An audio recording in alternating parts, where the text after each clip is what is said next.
2 weeks ago, a good friend of mine that I worked with for several years that moved on from the company I worked for, and we've maintained a long distance relationship for several years now. But he contacted me and said, "Hey, Joe, they're looking for a vice president of operations at this plant," and it happened to be in Alabama. And he wanted to know if I was interested. It was, several plants together, and wanted to know what my thoughts were on that. And, I laughed. I said, "Hey, I know where you're going here, man. You've got to be kidding me, man." So I've had all these visions pop in my head instantly. And so I thought I would take some time, and I've been doing this over the last couple weeks, to kind of like list the crazy things about work that I do not miss at all.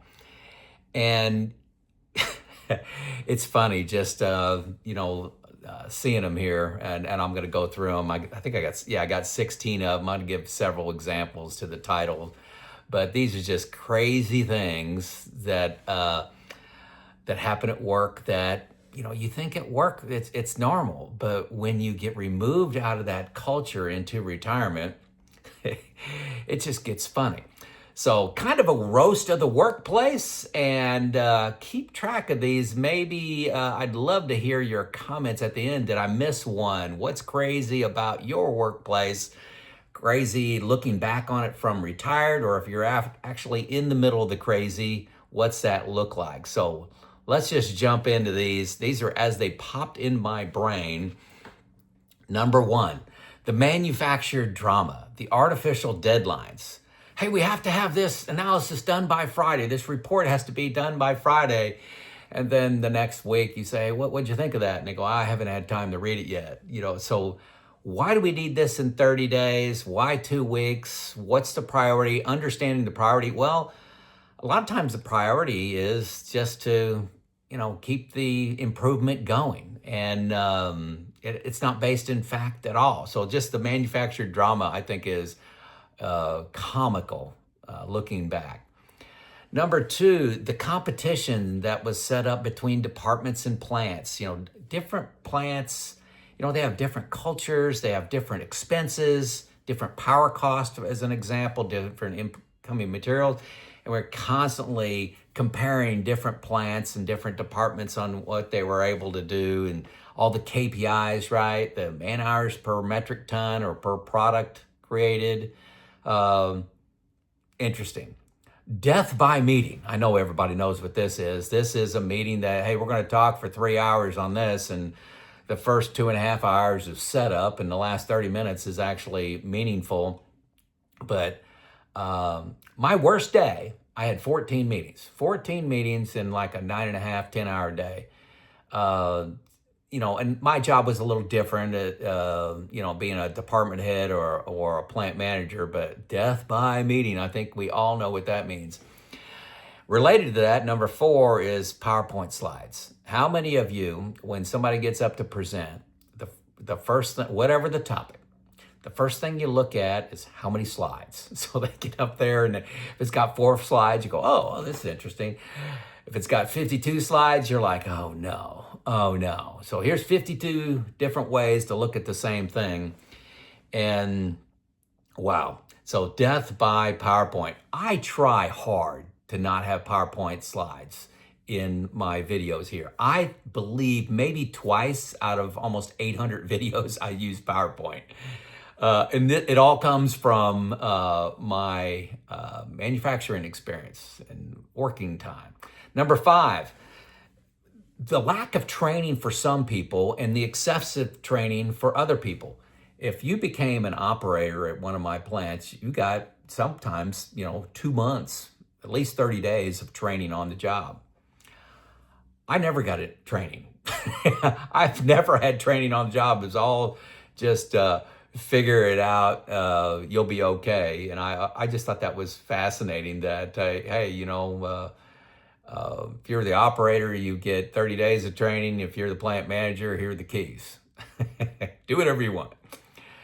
Number 6, micromanagement. This is one of them. The biggest thing that bothered me was micromanagement. The focus on today. What's going on today, the daily management meetings, which are important for some people, but not for other people. But everybody, if they cared, came to the meeting, and you always had, the highest level person at the plant was actually in this meeting and expected to know everything about everything. And just crazy micromanagement. If you trust people, let them do their job. Number 7, superficial congeniality. Fancy 2 words. That's from Jack Welch of General Electric out of the 80s and 90s when he was CEO of General Electric. It's like you have these meetings, and if the boss is up talking, everybody's agreeing. And you got any questions? Maybe some couple clarification questions, but then you go out of the meeting and everybody gripes and complains. I just think that's comical. I tried to be the candor in the room. I tried to, be pretty darn brutally honest, professionally, but brutally honest. But just when I go to these meetings, and I've gone to a few of them since I've retired, just for my perspective on things. And it's just amazing when I watch how the superficial congeniality, being nice, and how that dominates instead of being candid. And I'm not trying to create a hostile work environment, but candor and opinions matter. Bring them to the forefront so we can make the best decisions based on everybody's input instead of, hey, the boss said it, so it's a great idea. Number 8, gossip. Gossip on promotions, reprimands. Did you hear what happened in this department? Did you hear about this quality issue? Did you hear who made this mistake? I love not hearing gossip. Number 9, office politics. Did you hear about Matt? Did you hear what Jane said in that meeting? It kind of falls into gossip. I guess I could have combined that into one. Number 10, the buzzwords. Did you play a game called, I'm going to use initials, BS Bingo? Did you play that in your office? And you had it was a coverall of a bingo card where you had words like bottom line, leverage, think outside the box, low-hanging fruit, game changer, best practices. I don't say any of those things anymore. Buzzwords. Number 11, performance reviews. This is for a lot of people. They just cringe at performance reviews. They're, poorly done, not accurate, not filled with examples. I actually love performance reviews because I came prepared. I submitted my performance review like 30 days before I was going to have one. I did one on myself and used examples and, things like that. I figured I knew more about what I did this year than my boss, so I look forward to those. They were healthy discussions. Number 12, corporate mandates and policies. Hey, we got to all be trained on this, got to all be trained on that. I guess I just corporate mandates. Everybody's got to do this by Friday. Everybody's got to do this. This is a new policy we've got around work rules and when everybody has to arrive at work, and here's how we're going to do vacations and all these corporate mandates. You don't know who's making these. They just come down, from the mountain. Corporate training, repeated over and over and over and over again. I worked for the same company for 32 years, and I'm taking fire prevention training. I'm taking how to conduct a meeting. I'm taking training on environmental policy and how to work with foreign nationals, and I'm taking all this training over and over and over again. Environmental was a big one. There was, it was probably a slide deck of 50 slides, and you had questions after every fifth or sixth slide, and you had to get those right or had to retake the training.